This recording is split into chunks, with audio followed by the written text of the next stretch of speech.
Hello everyone, welcome to my channel accounts में my self आशु त्यागी।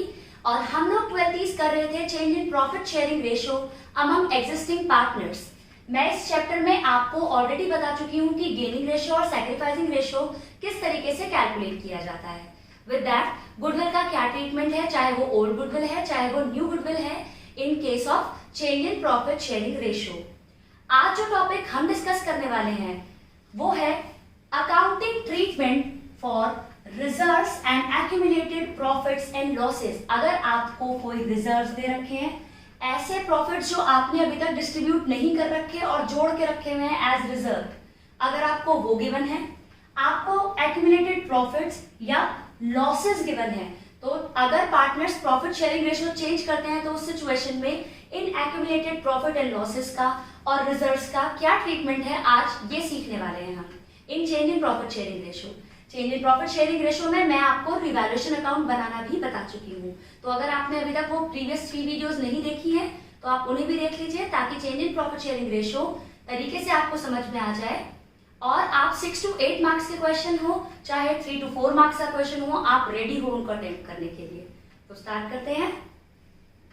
अगर आपको प्रॉफिट्स या रिजर्व्स दे रखे हैं, प्रॉफिट या रिजर्व्स मतलब ये कहां मिलेंगे नॉर्मली आपको जो बैलेंस शीट गिवन होगी ना ओल्ड वाली, उसमें liability side, normally liability side ये अपीयर करते हैं, ये प्रॉफिट्स और रिजर्व्स। तो आप वहां से देख सकते हैं, या अगर आपको 3 to 4 मार्क्स के क्वेश्चन है तो क्लियरली बताएगा कि जनरल रिजर्व गिवन है, रिजर्व गिवन है, तो आपको क्या करना है। तो एंट्री देखते हैं। अगर जनरल रिजर्व गिवन है लायबिलिटी साइड या लूज फॉर्म में लिखा हुआ है, तो general reserve, reserve fund, PNL का बैलेंस, कौन सा वाला बैलेंस, क्रेडिट, तभी आप इसको प्रॉफिट कंसिडर करेंगे। लायबिलिटी साइड जितने भी बैलेंस होते हैं सब क्या होते हैं, क्रेडिट। तो अगर पीएनएल का क्रेडिट बैलेंस गिवन है, investment fluctuation reserve account, investment की वैल्यू में चेंज होता रहेगा, इसलिए आप कुछ रिजर्व, कुछ प्रॉफिट को रोक के रखते हैं इन्वेस्टमेंट के उस फ्लक्चुएशन को कवर करने के लिए। तो ये स्पेसिफिक नेचर का रिजर्व हो गया। इसके लिए कुछ एडजस्टमेंट है जिसकी मैं बाद में बात करूंगी आपसे। इन्वेस्टमेंट फ्लक्चुएशन रिजर्व हो, अगर ये बचा रह गया, कोई इन्वेस्टमेंट की वैल्यू चेंज नहीं हुई है। कंटिजेंसी रिजर्व, किसी भी अनसर्टेनिटी के लिए आपने कोई रिजर्व बनाया है, या वर्कमैन कंपनसेशन रिजर्व, इसकी भी बात हम अलग से करेंगे। वर्कमैन कंपनसेशन रिजर्व मींस किसी वर्कर के साथ आपकी फैक्ट्री में कोई अनसर्टेनिटी हो जाती है तो उसके लिए आप प्रॉफिट में से एक पार्ट सेट असाइड करके रखें, तो वर्कमैन कंपनसेशन रिजर्व उस अमाउंट को कहा जाता है। अगर वर्कमैन्स का कोई क्लेम नहीं आया तो ये फंड आपका आइडल पड़ा है, तो ये फंड भी आप, चाहे वो इन्वेस्टमेंट है, जनरल रिजर्व है, पीएनएल है, इन्वेस्टमेंट फ्लक्चुएशन फंड है, कंटिजेंसी रिजर्व है, वर्कमैन कंपनसेशन रिजर्व है, ये सब आप पार्टनर्स में डिस्ट्रीब्यूट कर देते हो। किसको देते हो, ओल्ड पार्टनर्स को। किस रेशियो में डिस्ट्रीब्यूट करते हो, ओल्ड रेशियो में। तो कहने का मतलब, अगर कभी भी आपके पास प्रॉफिट्स हैं तो वो सारे प्रॉफिट डेबिट करके ओल्ड पार्टनर्स को क्रेडिट कर दीजिए, मींस सारे प्रॉफिट्स आपने ओल्ड पार्टनर्स में डिस्ट्रीब्यूट कर दिए। करेक्ट। अब बात करते हैं एक्यूमुलेटेड लॉसेस की। अगर आपको प्रॉफिट की जगह हो रहा है लॉस, तो ये आपको ओल्ड बैलेंस शीट में किस साइड मिलेगा, असेट साइड। तो जितने भी असेट साइड कोई लॉसेस हैं, तो लॉसेस को खत्म करने के लिए, मींस असेट साइड है तो डेबिट का बैलेंस है उनका, तो उन सबको कर देते हैं क्रेडिट, और कॉरस्पॉन्डिंग क्या डेबिट कर देंगे, old partners capital account. Means अगर कोई लॉस है तो ओल्ड पार्टनर्स से चार्ज कर लो, किस रेशियो में, ओल्ड रेशियो में। तो सिंपल सी चीज हो गई समझने की। अगर आपको पुराने प्रॉफिट्स या रिजर्व्स गिवन है तो वो सारे आपको ओल्ड पार्टनर्स में डिस्ट्रीब्यूट कर देने हैं by way of crediting old partners capital account. And अगर कभी भी लॉसेस हैं तो वो सब पार्टनर से चार्ज करने हैं। पार्टनर की कैपिटल रिड्यूस होती है तो डेबिट होती है, ओल्ड पार्टनर्स को देने हैं, चार्ज करने हैं। ओल्ड पार्टनर से चार्ज कर लो ओल्ड रेशियो में, और सारे लॉसेस को अकॉर्डिंगली क्रेडिट कर दो। अगर आप प्रॉफिट से ये एंट्री बनाते हैं, profits to old partners capital account, means आपने सारे प्रॉफिट्स और रिजर्व्स को खत्म कर दिया।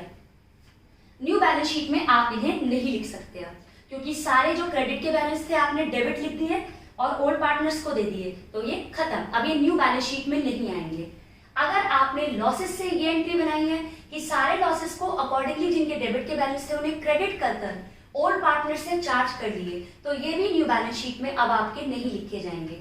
यहां भी एक सिचुएशन आती है कि अगर आप रिजर्व्स और लॉसेस को ओल्ड वैल्यूज पर अपीयर करना चाहते हो इन न्यू बैलेंस शीट, जैसे मैंने आपको रिवैल्यूएशन में बताया था, ये सिचुएशन सिर्फ चेंज इन पीएसआर के लिए ही है।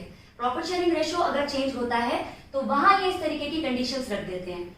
अगर ये चाहते हैं रिजर्व्स और लॉसेस को न्यू बैलेंस शीट में ओल्ड वैल्यू पर ही लिखना, तो ये टोटल प्रॉफिट्स में से लॉस को माइनस आउट करेंगे। अगर बैलेंसिंग फिगर प्रॉफिट बचती है तो प्रॉफिट से एंट्री बनेगी gaining through sacrificing, gaining partners capital account debit to sacrificing partners capital account.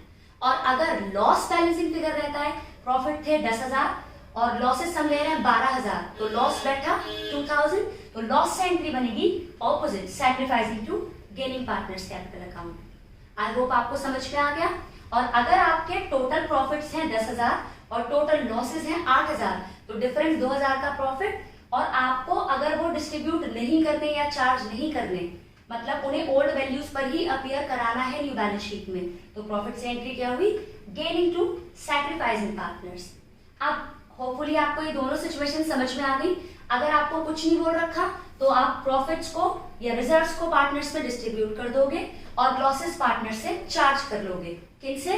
Old partners से ओल्ड रेशियो में। लेकिन अगर आपको स्पेसिफिकली बोल रखा है कि ओल्ड जितने भी आपके रिजर्व्स थे, प्रॉफिट्स थे या लॉसेस थे, वो आपको ओल्ड वैल्यूज से ही न्यू बैलेंस शीट में लिखने हैं, तो उस सिचुएशन में आप क्या करेंगे? प्रॉफिट में से लॉस को माइनस कर जो बैलेंसिंग फिगर आई, अगर वो प्रॉफिट बचा तो गेनिंग टू सैक्रिफाइसिंग, और अगर लॉस बचा तो सैक्रिफाइसिंग टू गेनिंग। अब एक क्वेश्चन की हेल्प से देखते हैं किस तरीके से आप उनको सॉल्व करेंगे। स्टार्ट करते हैं क्वेश्चन। आपको दिया हुआ है x, y and z are partners sharing profits in the ratio 5:3:2। Partners हैं, उनका प्रॉफिट शेयरिंग रेशियो दे रखा है 5:3:2। On 1st April 2019, they decided to share profits in the ratio 2:3:5. अब पार्टनर्स ने अपना प्रॉफिट शेयरिंग रेशियो 5:3:2 से बदलकर 2:3:5 कर लिया है। Following balances appears in balance sheet. उस दिन बैलेंसेस कौन कौन से अपीयर करते थे? पीएनएल का क्रेडिट बैलेंस 20,000 मतलब प्रॉफिट, जर्नल रिजर्व मतलब प्रॉफिट और रिजर्व वाला ही पार्ट है, and distributed profit kept as reserve, journal reserve given है 80,000, एंड डेफर्ड रेवेन्यू एक्सपेंस मतलब लॉस गिवन है आपका 10,000। और आपको बोला गया है कि आपको जर्नल एंट्रीज बनानी है। कुछ नहीं बोल रखा तो आप सिंपल जर्नल एंट्रीज बनानी है, मतलब प्रॉफिट्स को पार्टनर्स में डिस्ट्रीब्यूट कर देंगे और लॉस पार्टनर्स से चार्ज कर लेंगे। किस रेशियो में? ओल्ड रेशियो में। तो एंट्री बनाते हैं। पीएनएल क्रेडिट जो आपको गिवन था, क्रेडिट लिखने की जरूरत नहीं है, PNL debit, journal reserve debit, ये किसको आपको डिस्ट्रीब्यूट करना है? X, y, z. मैं यहाँ कैपिटल और करंट अकाउंट वर्ड यूज नहीं कर रही हूँ, क्योंकि मैं आपको मेनी टाइम्स बता चुकी हूँ कि अगर पार्टनर की कैपिटल फिक्स्ड है तो आप वर्ड यूज करेंगे करंट अकाउंट, और अगर पार्टनर की कैपिटल फ्लक्चुएटिंग है तो आप यहाँ लिखेंगे एक्स कैपिटल अकाउंट। वो क्वेश्चन की नीड के हिसाब से आप अकॉर्डिंगली कैपिटल और करंट लिखेंगे। फिलहाल कॉन्सेप्ट समझने की बात है। तो जो भी प्रॉफिट्स थे 20,000 और 80,000 वो आप पार्टनर्स में डिस्ट्रीब्यूट कर दोगे। किस रेशो में? 5:3:2। So being profits and reserve distributed, इन्हें आप डिस्ट्रीब्यूटेड लिख सकते हो। किस रेशो में डिस्ट्रीब्यूट करेंगे? 5:3:2, that is your old ratio. तो ये टोटल आ गया 1 लाख, तो 50,000, 30,000 एंड 20,000 रिस्पेक्टिवली आप इसको डिस्ट्रीब्यूट कर दोगे। अब बात करते हैं लॉस की। तो लॉस आप पार्टनर से चार्ज करोगे। जब भी कोई चीज आप पार्टनर से चार्ज करते हो तो उनकी कैपिटल रिड्यूस होती है। रिड्यूस मतलब डेबिट। तो आप सारे पार्टनर से x, y, z to deferred revenue expense, ऐसे एक्सपेंस रेवेन्यू नेचर के जो लार्ज अमाउंट के हो गए और धीरे धीरे बुक से रिटर्न ऑफ हो रहे हैं, उन्हें आप डिफर्ड रेवेन्यू एक्सपेंस बोलते हो। तो ये 10,000 थे, आप पार्टनर से चार्ज कर रहे हो। ठीक, चार्ज करोगे किस रेशो में? 5:3:2। सो पार्टनर से चार्ज करते हैं 50,000, अच्छा 10,000 था ना, 5,000, 3,000 एंड 2,000। होपफुली आपको ये समझ में आ गया। अब बात करते हैं, अगर सेम सिचुएशन थी लेकिन उसने बोला कि आपको एक एडजस्टमेंट एंट्री पास करनी है without distributing reserves and losses, आपको रिजर्व्स और लॉसेस को पार्टनर्स में डिस्ट्रीब्यूट नहीं करना है, तो आप क्या करेंगे? प्रॉफिट्स कितने हैं? 1 लाख। कैसे करें आपने? 20,000 का प्रॉफिट और 80,000 के रिजर्व्स, टोटल आपका प्रॉफिट कितना है? 1 लाख। प्रॉफिट में से आप माइनस आउट कर दीजिए लॉस, वो कितना है? 10,000। तो इन टर्न 90,000 क्या बचा आपका? प्रॉफिट। और प्रॉफिट से आपको क्या एंट्री बनानी है? Gaining to sacrificing. तो बनाते हैं। गेनिंग टू सैक्रिफाइसिंग के लिए पहले आपको रेशियो निकालना पड़ेगा, तो रेशियोज निकालते हैं। एक्स की बात करें तो एक्स का सैक्रिफाइस निकालते हैं। सैक्रिफाइसिंग रेशियो का फॉर्मूला क्या था? सन। So old ratio is 5/10 and new ratio is 2/10। तो इसने तो सैक्रिफाइस किया है 3/10। y का सैक्रिफाइस देखते हैं, 3/10 old and new is also 3/10। तो इसने तो ना सैक्रिफाइस किया ना ऑपोजिट गेन किया। z का सैक्रिफाइस देखें, z का सैक्रिफाइस है old is 2/10 and new is 5/10। सो ये आ रहा है माइनस का 3/10, मीन्स इसने क्या किया? गेन। तो आपको क्या करना है? प्रॉफिट से एंट्री बनानी है गेनिंग टू सैक्रिफाइसिंग। तो गेनर कौन है? z। तो एंट्री क्या बनाएंगे? Z's capital account debit to, किसने सैक्रिफाइस किया? x ने, टू x कैपिटल अकाउंट। कौन सी अमाउंट? 90,000 का 3/10, 27,000। अगर आप प्रॉफिट्स और लॉसेस की ये एंट्री बनाते हैं तो आपको न्यू बैलेंस शीट में इन्हें लिखने का कोई राइट नहीं है, क्योंकि आप इन्हें खत्म कर चुके हैं बुक्स ऑफ अकाउंट से। लेकिन अगर आप प्रॉफिट्स एंड लॉसेस की ये एंट्री बना रहे हैं तो आप न्यू बैलेंस शीट में प्रॉफिट्स और लॉसेस को उनकी ओल्ड वैल्यूज पर अपीयर करेंगे। होपफुली आपको समझ में आ गया। सो आज हमने बेसिकली क्या समझा? अगर आपको ओल्ड प्रॉफिट्स और रिजर्व्स दे रखे हैं तो आप उन्हें ओल्ड पार्टनर्स में डिस्ट्रीब्यूट कर दो। लॉसेस दे रखे हैं तो ओल्ड पार्टनर्स से चार्ज कर लो ओल्ड रेशियो में। लेकिन अगर उसने बोला है कि आपको न्यू बैलेंस शीट में लिखने हैं ये ओल्ड वैल्यूज पर, सो प्रॉफिट में से लॉस माइनस कर अगर बैलेंस शीट फिगर प्रॉफिट है तो एंट्री बनाएंगे गेनिंग टू सैक्रिफाइसिंग, और अगर लॉस होता तो सैक्रिफाइसिंग टू गेनिंग। यहाँ हमारा प्रॉफिट आ रहा था, गेनिंग टू सैक्रिफाइसिंग बनाई हमने एंट्री।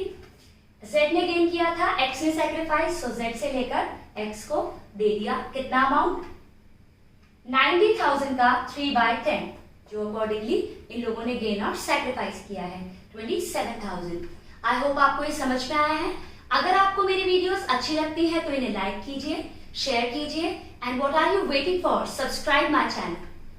Thank you.